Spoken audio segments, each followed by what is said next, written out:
Good day. I am Seminarian Mark Lawrence Obagasan, a third-year philosophy student taking up the subject Comparative Philosophy. In this video, I will be discussing some important points on the article of Alfredo Ko, which is entitled Across the Ancient Philosophical World, the chapters 1 and 2. And after that, I will also discuss some important points on Hegel's book entitled The Philosophy of History. Alfredo Ko started his article in the chapter 1 by saying or telling us that no idea is born outside a veritable landscape, and indeed, no one gets into a landscape without having to take time to travel to that specific space.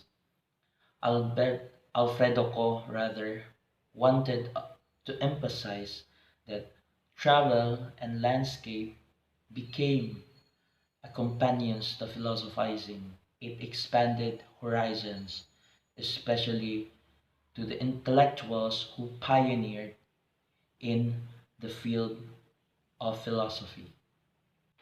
Alfredo Ko have always considered that philosophy was created by these three great ancient civilizations, namely Greece, India, and China.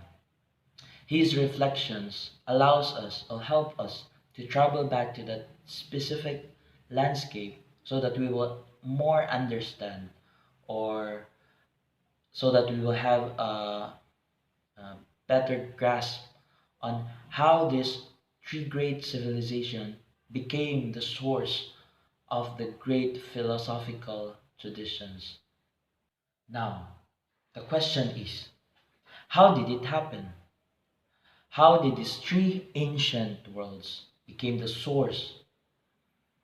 Accordingly, these three ancient worlds gifted humanity the very groundwork of human cogitation. What do we mean by this?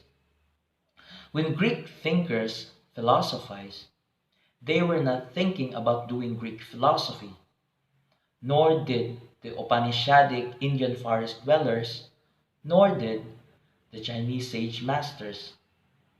But from the cogitation, somewhere along the landscape at the agora, wilderness, and the warring states, some of the most immortal ideas that inspired humanity emerges from these landscapes.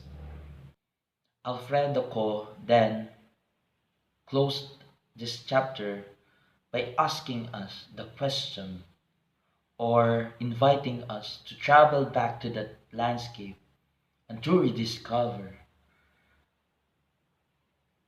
if their natural landscape defined the distinctive mode of their philosophizing. So it is to us to understand or to analyze the importance of knowing these things. The second chapter is centered on the laughter across the ancient civilization. He wanted to emphasize that the beginning and cause of laughter does not matter. Rather, it is the cogitation of the phenomenon of laughter that matters most.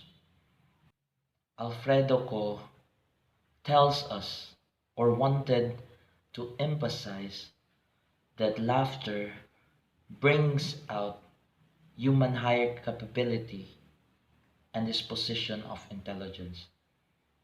Laughter allows us humans to develop a greater ability to comprehend the true, the good, and the beautiful in reality. The relationship of laughter to eros, to morality and spirituality can be found in the three episodic selections in the lives of Socrates, Zhuangzi, and Buddha. Laughter has been a gift to humanity. It seems the world seems to us as black and white became a colorful shade.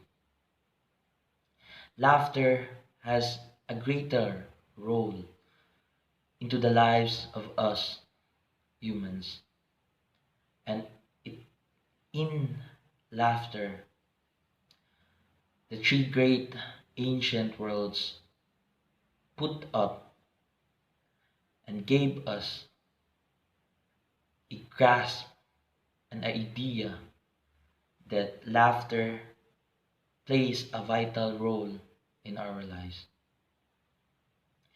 Laughter brings us to the transcendence. It allows us to move forward no matter what. In Hegel's book entitled The Philosophy of History, Hegel begins by outlining the three types of historical method. The first is the original history, the second is the reflective history, and the third is the philosophic history.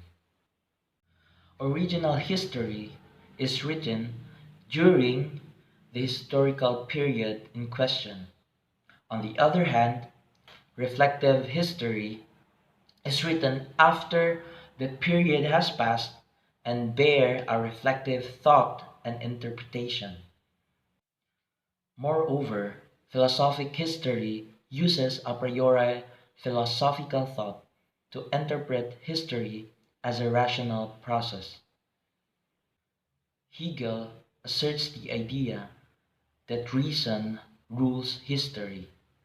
He argues that the substance or the content of world history is nothing but reason, since all history is caused and guided by rational process.